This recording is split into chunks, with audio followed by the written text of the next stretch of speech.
What's up, you gold fanatics? It's AJ from AU79 Prospecting. We have a great video for you today. We have a couple of pans filled with really nice gold. We do some modifications to our high banker to make it run more efficiently on its battery-powered setup. And I'm going to show you around our claim a little bit and give you a sense of where I figure out where to dig and where not to dig. If you're not a subscriber, you have got to subscribe because you do not want to miss my next video. We find a huge, really rare black gold nugget. And I'm not going to tease you for a 0.25 gram nugget or even a 1 gram nugget. This thing is freaking a monster. I showed it to Donald Trump. You know what he said? It's huge. You don't want to miss it. So make sure you subscribe. Let's go find that gold, baby. Let's hit the claim. So I was looking at our tailings piles from last time, and I'm not very happy. I can see all kinds of small little bits of sand and clay here from the areas that probably weren't washed well from the piglet. So my first question is, did I drop gold off the back part of my sluice just because it wasn't washed well enough? So before I get started digging, I'm going to test this dirt out and see what I can find. And I'll show you the test pan to see what we got. So let's go ahead and get started. Alright, I don't know if you can see this or not, but I found one tiny little flake there. So let me see if I can, there it's a little better. So one small little flake, so not too bad, maybe a couple of fines. So really not losing too much. But that being said, it's sitting right next to my wash plant, mini wash plant, so I'm just going to go ahead and run it, just because why the heck not? It's taking me so much time and effort to dig out the center of the stream. I don't want to throw any of this gold away, and that's something that could easily be caught in the sluice. So let's go ahead and get everything set up here, and let's start running.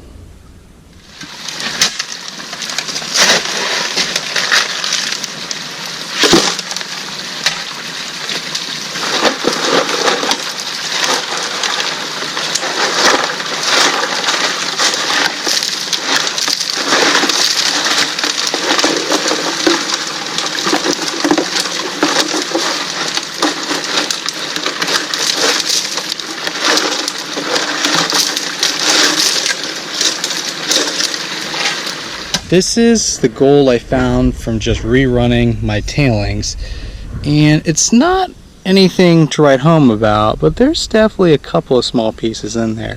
So I think what I'm going to do is I'm probably just going to quickly, like Doc shows in some of his videos and some of his older videos, is just forget the clay claw and just run the tailings one more time to let it break down behind the sluice, and that way I'll max out my gold. Alright, well, I went ahead and test panned upstream at several spots, downstream several spots.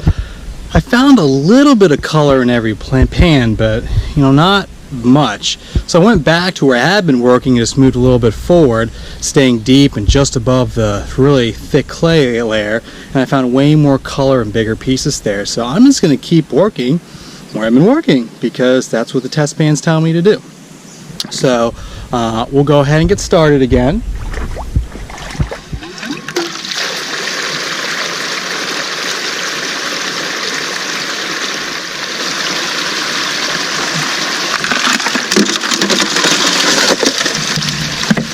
That's a little too much.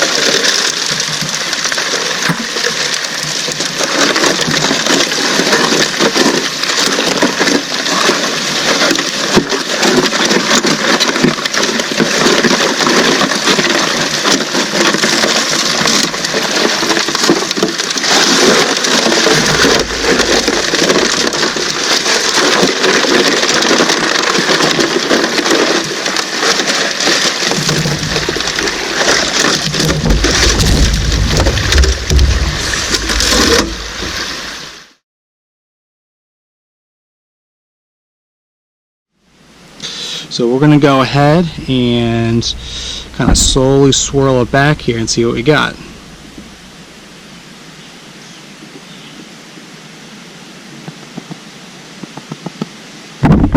Lots of lead, which is always a good sign, and good gold, really good gold. Let me show you that.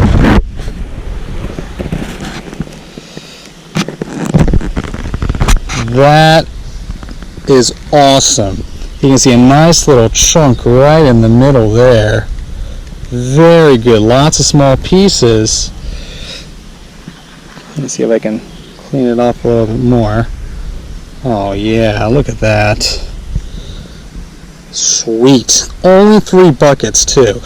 And that looks like a little picker too.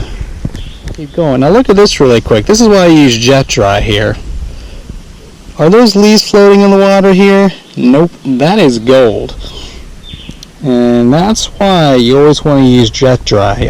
I was panning this into a safety pan, so I'm taking all the concentrates home, but you know, that surface tension will get you sometimes, so you just, you know, shake it up and I'll go back to the bottom there. Man, that is awesome.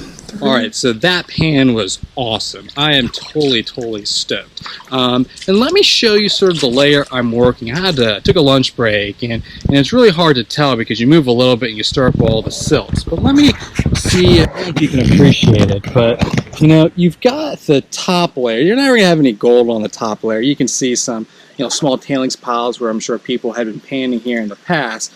But where am I going? I'm not going off to the sides into the banks. You never want to go into the banks. It's bad for erosion. You want to stay in the middle, but you don't want to also just skirt the surface. You want to get to bedrock or false bedrock. So here, there's bedrock showing here and there. In this location, it must be several feet deep. So I can't quite get to it with just a shovel and a pickaxe. But that clay layer is really important.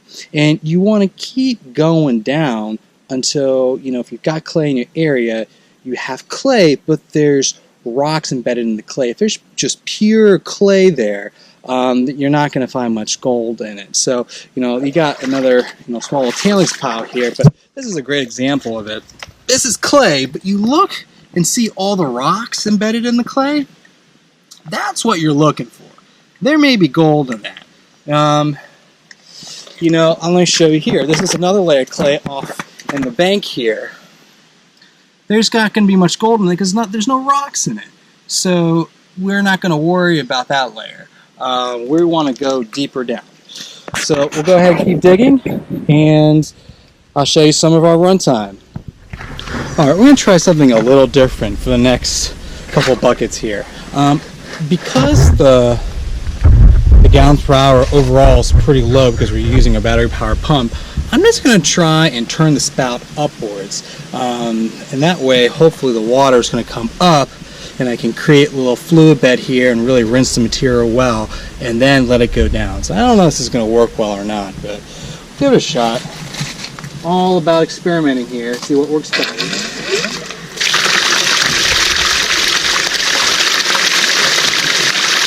That looks pretty good. Let's see if it's going to work.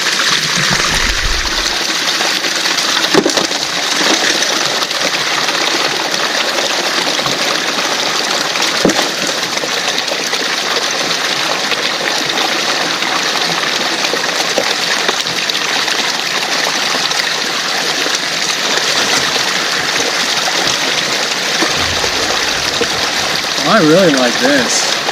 This is pretty good. Because the water's working it more than when it was shooting towards the bottom half. So maybe for a battery power pump, this might be the way to go.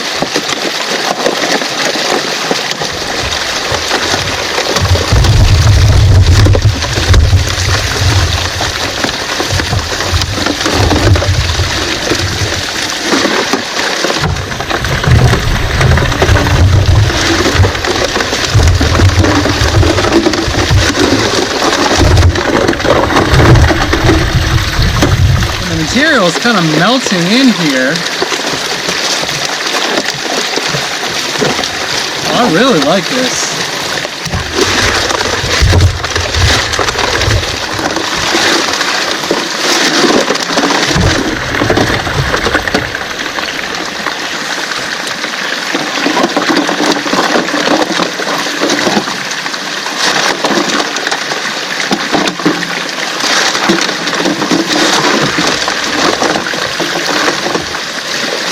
Let's compare that to the way it's supposed to work, like this, and see the difference.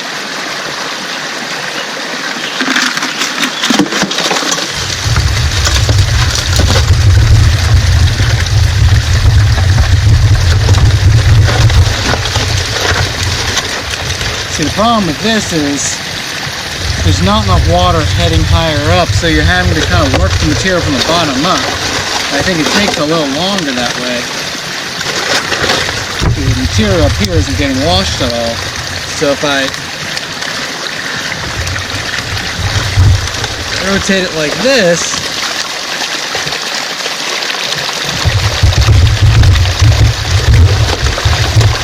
it's getting washed really well.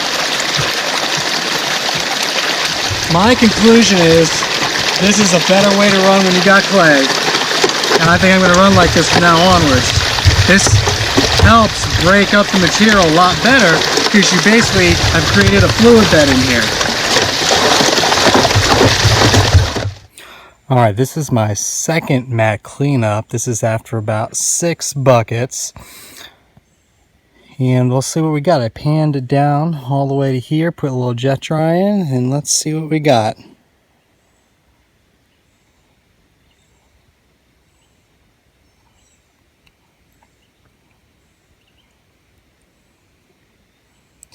See a little bit of gold appearing already. You see some lead shot there, which is nice. I'm sorry, I'm doing this with one hand, so I apologize. I can't tap as well. That's looking pretty damn good. Don't see any huge pieces, but definitely a lot of chunkier pieces, which is really nice. That's one bigger piece over there on the left hand side. Looking good. Whenever you see lead shot, that's always a good sign, because that means that's where some of the heaviest materials are collecting. Excellent. Let me go ahead and get all the gold lined up and take another shot. Then we'll pack up and head on home. Alright, here it is cleaned up a little bit more. Not too shabby. And that one nice bigger piece. Excellent. Let's pack up and head on home.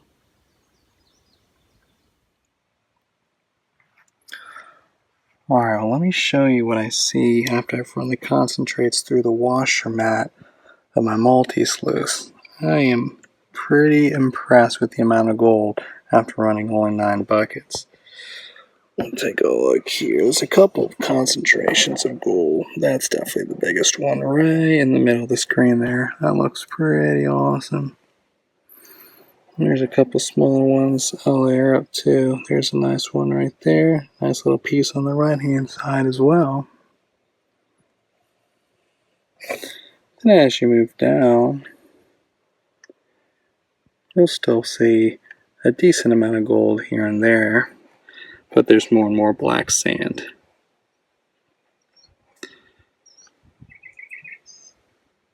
That's a nice, another good area right there. Now as you continue to work down the mat here, there's less and less gold, but there's still a couple of tiny little pieces.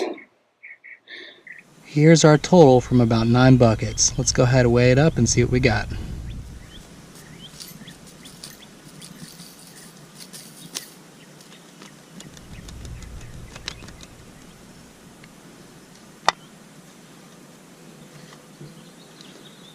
It looks like about 0.40. I think that's from 9 buckets. Not bad. Not bad. We'll take that any day.